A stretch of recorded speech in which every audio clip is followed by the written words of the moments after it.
हरियाली अमावस्या व्रत कथा। हिंदू धर्म में सावन का महीना बेहद पवित्र माना जाता है। ऐसा कहा जाता है कि यह महीना भोलेनाथ को बहुत प्रिय है, इसलिए इस महीने में आने वाली अमावस्या का महत्व और भी बढ़ जाता है। धार्मिक मान्यताओं के अनुसार इस महीने में अमावस्या का व्रत करने से पितरों के आत्मा को शांति मिलती है। हरियाली अमावस्या के दिन वृक्षारोपण का विशेष महत्व है। इस दिन पेड़ पौधे लगाने से पर्यावरण संरक्षण के साथ साथ धार्मिक पुण्य की प्राप्ति होती है। यह मान्यता है कि इस दिन वृक्षारोपण करने से जीवन में सुख समृद्धि आती है और घर परिवार में शांति बनी रहती है। इस दिन दान पुण्य का भी विशेष महत्व है। यदि आप भी सावन अमावस्या के दिन अपने पितरों की आत्मा की शांति के लिए व्रत रखने की सोच रहे हैं, तो आपको उस दिन इस कथा को जरूर पढ़ना चाहिए। ऐसा कहा जाता है कि इस कथा को पढ़ने से पितृ बहुत जल्द प्रसन्न हो जाते हैं। अब आइए श्रवण करते हैं हरियाली अमावस्या की व्रत कथा। एक समय की बात है, एक राजा महल में अपने परिवार के साथ सुखपूर्वक निवास किया करता था। उसका एक पुत्र था जिसकी शादी हो चुकी थी। राजा की पुत्र वधू ने एक दिन रसोई में मिठाई रखी हुई देखी तो वह सारी मिठाई खा गई। जब उसे पूछा गया कि सारी मिठाई कहाँ गई, तो उसने कहा सारी मिठाई चूहे खा गए। यह बात चूहों ने सुन ली और वे इस गलत आरोप को सुनकर अत्यंत क्रोधित हो गए। इसके बाद उन्होंने राजा की बहू को सबक सिखाने का निश्चय कर लिया। कुछ दिनों के पश्चात महल में कुछ मेहमान आए। चूहों ने सोचा कि यह अच्छा मौका है राजा की पुत्र वधू को सबक सिखाने का। बदला लेने के लिए चूहों ने बहू की साड़ी चुराई और उसे जाकर अतिथि के कमरे में रख दी। अब जब सुबह सेवकों और अन्य लोगों ने उस साड़ी को वहां पर देखा तो राजा की बहू के चरित्र के बारे में बात करने लगे।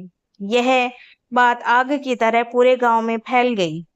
जब यह बात राजा के कानों तक पहुंची तो उसने अपनी पुत्र वधू के चरित्र पर शक करते हुए उसे महल से निकाल दिया।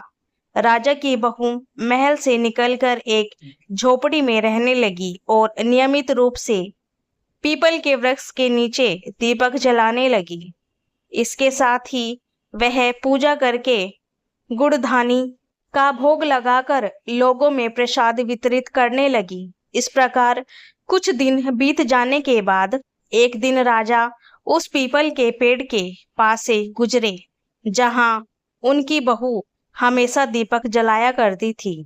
इस दौरान उनका ध्यान उस पेड़ के आसपास जगमगाती रोशनी पर पड़ा। राजा इसे देखकर चकित रह गए। महल में वापस आने के बाद उन्होंने अपने सैनिकों से उस रोशनी के रहस्य का पता लगाने के लिए कहा। सैनिक राजा की बात मानकर उस पेड़ के पास चले गए। वहां पर उन्होंने देखा दीपक आपस में बात कर रहे थे। सभी दीपक अपनी अपनी कहानी बता रहे थे। तभी एक दीपक बोला, मैं राजा के महल से हूँ। महल से निकाले जाने के बाद राजा की पुत्र वधू रोज मेरी पूजा करती है और मुझे प्रज्वलित करती है। सभी अन्य दीपकों ने उससे पूछा कि राजा की बहू को महल से क्यों निकाला गया, तो उसने बताया कि एक दिन उसने मिठाई खाकर चूहों का झूठा नाम लगा दिया। इस पर चूहे नाराज हो गए और राजा की बहू से बदला लेने के लिए उसकी साड़ी अतिथि के कमरे में रख आए। यह सब देखकर राजा ने उन्हें महल से निकाल दिया। यह सब सुनकर सैनिक भी हैरान रह गए और महल वापस आकर उन्होंने राजा को पूरी कहानी सुनाई। यह सुनकर राजा को अपनी गलती का एहसास हुआ और उसने अपनी पुत्र वधू को महल में वापस बुला लिया। इस प्रकार पीपल के पेड़ की नियमित पूजा करने का फल राजा की बहू को मिला और वह अपना जीवन आराम से व्यतीत करने लगी। अब आइए श्रवण करते हैं हरियाली अमावस्या की दूसरी कथा। जिसे सुनने मात्र से सभी मनोकामना पूरी होती है। एक साहूकार के 7 बेटे और 7 बहुओं के साथ एक बेटी भी थी। साहूकार के घर रोज एक जोगी आता था, जिसे साहूकार की बहू भिक्षा देती थी। उस जोगी को जब साहूकार की बेटी भिक्षा देने आती तो वह उससे भिक्षा नहीं लेता था और कहता कि तेरे भाग्य में सुहाग की जगह दुहाग लिखा है। लड़की को उस जोगी की बात बहुत बुरी लगती और एक दिन वह अपनी माँ से रोते रोते जोगी की बात बताती है। सारी बात सुनकर माँ कहती है कि कल जब जोगी आएगा तब मैं सुनती हूँ कि वह क्या कहता है और क्यों कहता है। अगले दिन जोगी आता है तो साहूकारनी छिपकर बैठ जाती है और लड़की को भिक्षा देने भेजती है। जोगी उससे भिक्षा नहीं लेते और फिर वही बात दोहराता है कि तेरे भाग्य में सुहाग की बजाय दुहाग लिखा है।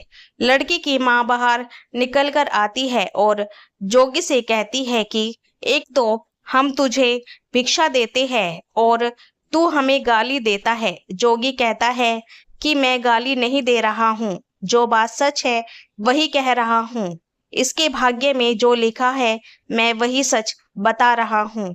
सारी बातें सुनने पर लड़की की माँ कहती है कि जब तुझे सारी बात पता है तो इससे बचने का उपाय भी पता होगा, वह बता।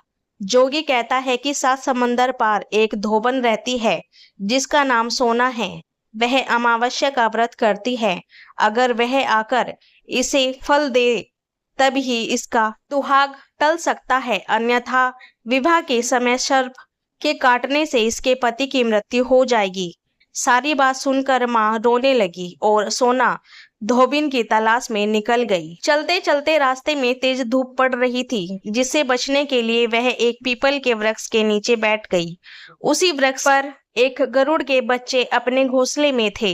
एक सर्प आया और गरुड़ के बच्चों को खाने के लिए लपका, लेकिन साहूकारनी ने उस सांप को मारकर बच्चे की रक्षा की। कुछ देर बाद गरुड़नी आई और सब जगह खून देखकर साहूकारनी को चोंच से मारने लगी। साहूकारनी बोली कि एक तो मैंने तेरे बच्चों को सांप से बचाया और तू मुझे ही मार रही है। सारी बातें जानने पर गरुड़नी बोली कि तूने मेरे बच्चों की रक्षा की है, इसलिए मांग जो चाहती है। साहूकारनी गरुड़नी से कहती है कि मुझे 7 समंदर पार सोना धोबन के यहाँ छोड़ दो, और गरुड़नी ने वैसा ही किया। साहूकारनी वहां पहुंच तो गई, लेकिन सोचने लगी कि इसे कैसे मनाऊं। सोना धोबिन की भी 7 बहुएं थी, लेकिन घर के काम को करने के लिए सदा आपस में लड़ती रहती थी। रात को जब सब सो जाते तो साहूकारनी सोना धोबन के घर जाती और चुपके से सारा काम करके उजाला होने से पहले चली भी जाती। सारी बहू भी आपस में यही सोचती कि कौन सी बहू है जो सारा काम कर देती है, लेकिन एक दूसरे से पूछने की हिम्मत किसी की भी नहीं होती। काम करने की बात सोना धोबिन ने भी देखी कि आजकल बहुएं लड़ती भी नहीं है और काम भी सारा हो जाता है। सोना धोबन ने सारी बहुओं को बुलाया और पूछा कि आजकल तुम लड़ती भी नहीं हो और घर का सारा काम भी हो जाता है। सोना धोबन ने अपनी बहुओं से पूछा, घर का सारा काम कौन करता है? बहुएं सास से झूठ कहती है कि लड़ाई करने से क्या फायदा, इसलिए हम मिलकर काम कर लेते हैं। सोना धोबिन को अपनी बहुओं पर भरोसा नहीं हुआ और वह रात में जाकर स्वयं सच देखना चाहती है कि कौन घर का सारा काम करता है। रात होने पर सोना धोबन छिपकर बैठ जाती है कि देखो कौन सी बहू काम करती है। एक रात हुई तो वह देखती है कि एक औरत चुपके से घर में घुस रही है। वह देखती है कि उसने घर का सारा काम कर दिया है और जाने की तैयारी में है। जैसे ही साहूकारनी जाने लगती है तो सोना धोबन उसे रोकती है और पूछती है कि तुम कौन हो और क्या चाहती हो। साहूकारनी कहती है कि पहले तुम वचन दो तब बताऊंगी। सोना धोबन वचन देती है। तब साहूकारनी कहती है कि मेरी बेटी के भाग्य में दुहाग लिखा है, लेकिन तुम अमावस्या का व्रत करती हो, मेरे साथ चलकर उसे सुहाग दे दो। सोना धोबन वचन से बंधी थी, तो वह साहूकारनी के साथ चलने को तैयार हो जाती है। जाते हुए सोना धोबन अपने बेटों व बहुओं से कहती है कि मैं इस औरत के साथ इसकी बेटी को सुहाग देने जा रही हूँ, लेकिन अगर मेरे पीछे से तुम्हारे पिताजी मर जाए तो उन्हें तेल के कूपे में डालकर रख देना। सोना धोबिन साहूकार के घर पहुंच जाती है। साहूकारनी अपनी बेटी का विवाह करती है तो फेरों के समय सोना धोबिन कच्चा करवा दूध तथा तार लेकर बैठ जाती है। कुछ समय बाद सांप आया और दूल्हे को डसने लगा, तो सोना धोबिन ने करवा आगे कर तार से सांप को बांध दिया और सांप मर गया। अब सोना धोबिन ने लड़की को सुहाग दिया और कहा कि अब तक मैंने कितनी अमावस्या की है, वह साहूकार की इस लड़की को मिलेगी। वह आगे जो अमावस्या मैं करूंगी उसका फल मेरे पति और मेरे बेटों को मिलेगा। सभी लोग अमावस्या माता की जय जयकार करने लगे। सोना धोबिन अपने घर वापस जाने को तैयार हुई तो साहूकारनी ने कहा कि तुमने मेरे जमाई को जीवन दान दिया है, इसलिए तुम जो चाहो मांग लो। सोना धोबिन बोली कि मुझे कुछ नहीं चाहिए और वह चली गई। रास्ते में चलते हुए फिर से अमावस्या आ गई। उसने पीपल के पेड़ के नीचे बैठकर कहानी कही, व्रत रखा और पीपल के पेड़ की 108 बार परिक्रमा की। पीपल के पेड़ की पूजा के बाद वह घर जाती है तो देखती है कि उसका पति मरा पड़ा है।